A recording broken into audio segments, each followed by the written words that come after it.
Namaskaram and a very warm welcome. Today, we're jumping right into an incredibly special explainer, one that's less of a standard history lesson and more of a deep, soul-stirring spiritual journey. We're stepping into the glorious Arulmigu Aranganatha Swamy temple of Srirangam, or as it's affectionately known across so many traditions, Bhooloka Vaikuntam. That literally translates to heaven on earth. Now, I want you to just hold this one single number in your mind for a second.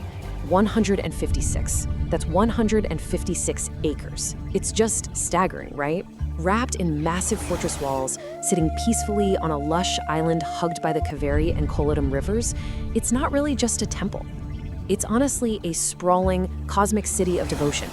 Actually, it's the largest functioning Hindu temple complex in the entire world. So, the path of our pilgrimage today is going to look like this. We'll start with the cosmic origins and history, then move into the grandeur of seven, followed by divine mysteries and wonders. After that, we'll explore towers and holy waters, look at the deities and subshrines, and finally wrap up with resilience and devotion.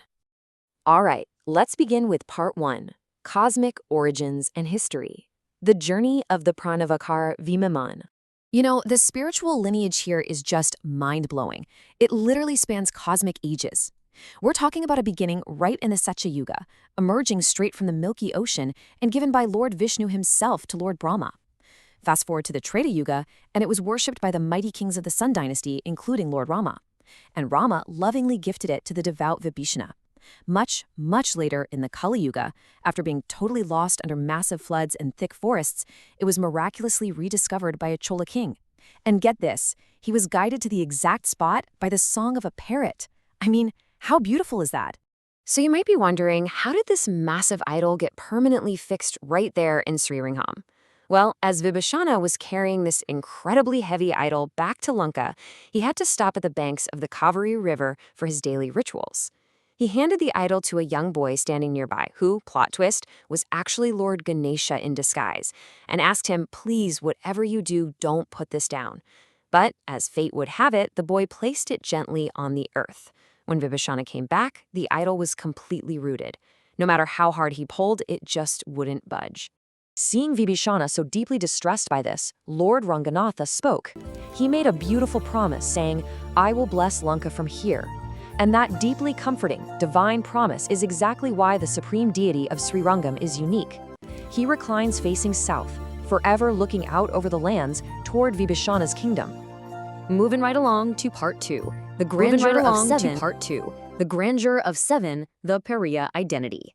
There's this fascinating rule of 7 that echoes perfectly through every stone corridor of this place. Listen to this. There are exactly 7 magnificent concentric prakarams, or enclosures wrapping around the sanctum. There are 7 thayars representing the divine mother goddesses. There are 7 grand utsavam celebrated, and 7 miraculous wonders housed inside. It's like everything here vibrates with that absolute spiritual perfection of the number 7. But what really sets this place apart is its Pariya, or big, identity. You see, in the Vaishnava tradition, if someone just says the word Koil, which simply means temple, they're exclusively talking about Srirangam. Everything here is supreme. It's not just a temple, it's Pariya Koil. The Lord isn't just Paramal, he is Pariya Paramal. The goddess is Pariya Paratyar. Even the sacred holy water ceremonies are Pariya Tiramanjanam. It absolutely solidifies Srirangam as the undisputed headquarters of the 108 Divya Desams. Okay, let's step into part 3, divine mysteries and wonders, miracles in stone and spirit. So, what mysteries lie perfectly preserved within these sacred walls? Take a gentle breath with me here, and just imagine standing in the quiet, cool corridors of a space that has literally been pulsing with continuous devotion for thousands of years. First, think about the incredible paddy bins built over 1,000 years ago. They are massive, like 30 feet high and 20 feet wide. And yet, devotees have held for centuries that no matter how much grain is poured inside, they never, ever seem to fill up. And right next to that marvel, near the Rangavilas Mandapam, is a magical swaying flagstaff. It is said that if you stand beneath it, look up, and catch it gently moving, your deepest, most sincere prayers will be answered. But perhaps the most profound marvel is this. Close your eyes for just a second imagine the divine, calming fragrance of green camphor and saffron. Here sits the shrine of the great Vaishnava saint, Sri Ramanujar. According to deep tradition, his physical body was never cremated.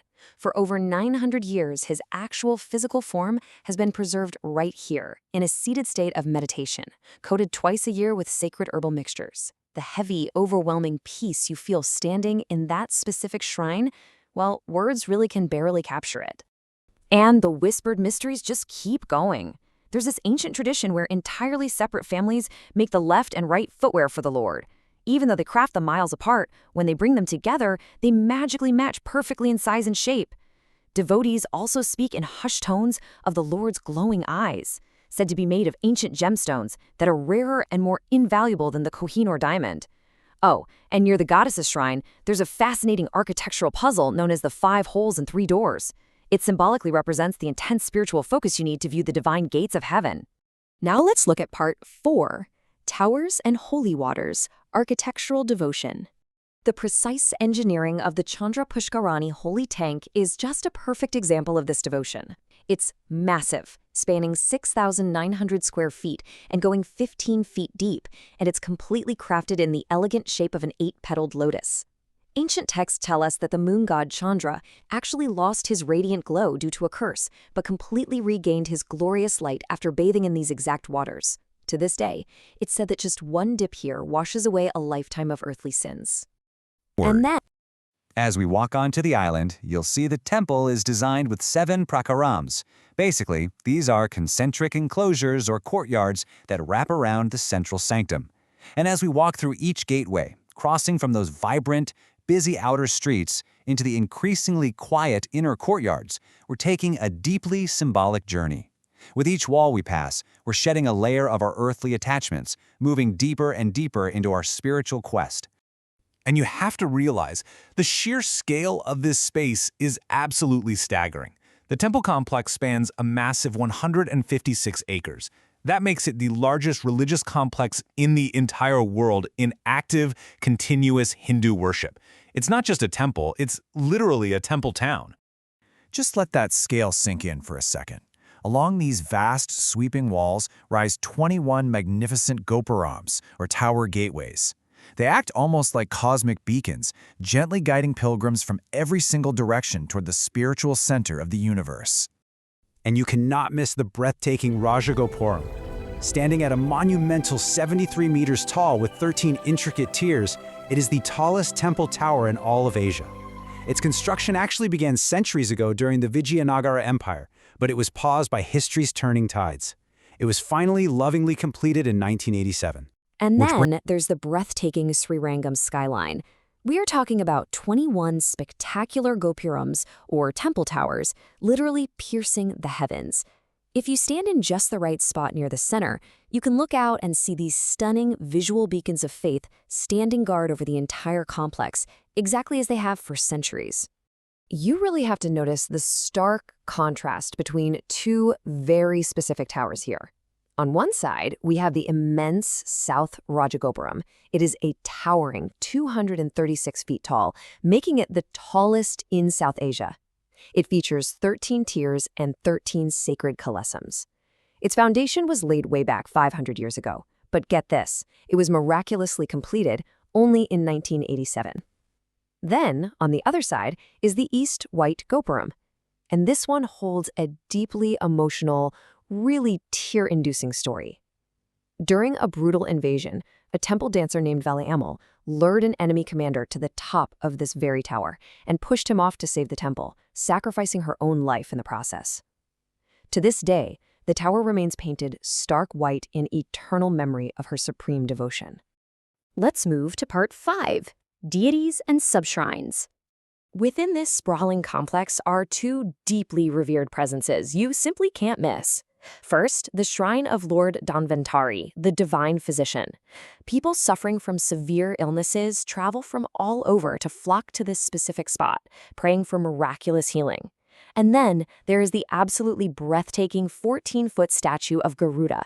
He sits there directly facing the main sanctum, with his massive hands folded in total surrender and humility, just patiently waiting for the Lord's absolute command. Padikaram describes this space.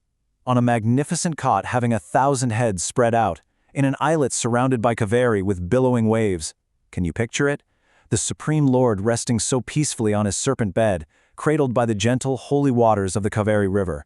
108 Divya Desams. These are premium, supreme sacred spaces, holy temples dedicated to Lord Vishnu that have been glorified in the ecstatic, beautiful songs of mystical poet saints. And Srirangam? It's the very first, the foremost, and absolutely the most illustrious of them all. The story of how this temple sorrow of war, a really beautiful legend blossoms, showing us the pure, transcendent power of love. When the idol was looted and taken to Delhi, the Sultan's daughter fell so deeply in love with it that she followed the deity all the way back down to Srirangam. Upon finding it, she surrendered her life right at the sanctum door. Today, she is actually deified in the temple as the Lokanachiyar. And to honor her, the Lord has offered North Indian chapatis, a really touching, beautiful symbol of interfaith harmony and unconditional love. This beautifully leads us to Section 4, the poetry of devotion, the Alvars and Acharyas. Srirangam is truly the beating heart of the Bhakti movement. The very stones here seem to vibrate with the songs of the Alvar saints. Of the 12 Alvars, 11 of them sang their hearts out to the Lord here, composing 247 deeply emotional hymns in the Divya Prabandham. It was also within these very halls that the great 12th century poet Kambar first recited his Tamil masterpiece, the Kamba Ramayanam. The heart of the pilgrimage. I want you to soften your breath now as we reach the core. Before we even enter the sanctum, we look up. The roof over the Garbhagriha, the womb chamber, is the Ranga Vimana, the very same Vimana we talked about that emerged from the Milky Ocean. It's shaped like the sacred Tamil Om symbol, and it's plated in radiant gold, bringing our mythological journey beautifully, perfectly full circle. And then we softly step inside. The only light in the room comes from the gentle flicker of ghee lamps. Bathed in their warm glow is the breathtaking sight of Lord Ranganatha. Interestingly, he isn't made of granite, but a very special blend of lime, mortar, and sacred shalagram stones, polished with natural oils until he shines like absolute black marble. He rests so peacefully on the five-headed serpent Adishesha, facing south, eternally blessing the world. Now while Lord Ranganatha reclines in the absolute center, his chief consort, goddess Ranganayaki, resides in her own separate shrine in the second precinct. The poignant legend says she never crosses her doorstep. She remains completely unmoving in her deep devotion. So once a year, during the grand Panguni Uttiram festival, the Lord is brought out to her. This beautiful reunion, known as the Surthi Savai, represents the ultimate divine harmony. So what does this all mean for us? Ultimately, Srirangam is not just a monument of stone and history. It's a living, breathing pathway. Walking through its 7 prakaras is a literal, physical journey from the chaos and noise of our earthly attachments, straight into the quiet, glowing center of divine peace and spiritual union. Which brings us to our final section, Part 6, Historical Resilience and Unshakable Devotion. You know, during the 13th century Mughal invasions, this sacred island faced unimaginable, brutal destruction. During the Panguni Uthiram festival, thousands of devotees literally formed a human shield. They laid down their lives so the main processional idol could be secretly spirited away to safety. For 48 agonizing years, the deity lived in secret exile, constantly moving quietly across the south to stay safe. But finally, in 1371, with the powerful aid of the Vijayanagar Empire, the Lord made a triumphant, deeply emotional return to Srirangam. By 1383, the magnificent chariot festival was joyously reborn. It's just the ultimate proof that true devotion can never, ever be destroyed. And I think this brilliantly illustrates why this temple is so much more than just ancient stone and mythology. As the saying goes, Srirangam doesn't just attract the mind, it transforms it. It literally changes you from the inside out. We've traced its cosmic origins, marveled at its grand architecture, and humbled ourselves before its heart-wrenching sacrifices. So I want to leave you with this gentle, lingering thought. Will you answer the call of Bhooloka Vaikuntam? I truly hope this explainer has brought a little piece of that divine peace to you today, and maybe even sparked a yearning to experience it yourself. Thank you so much for walking this sacred path with me.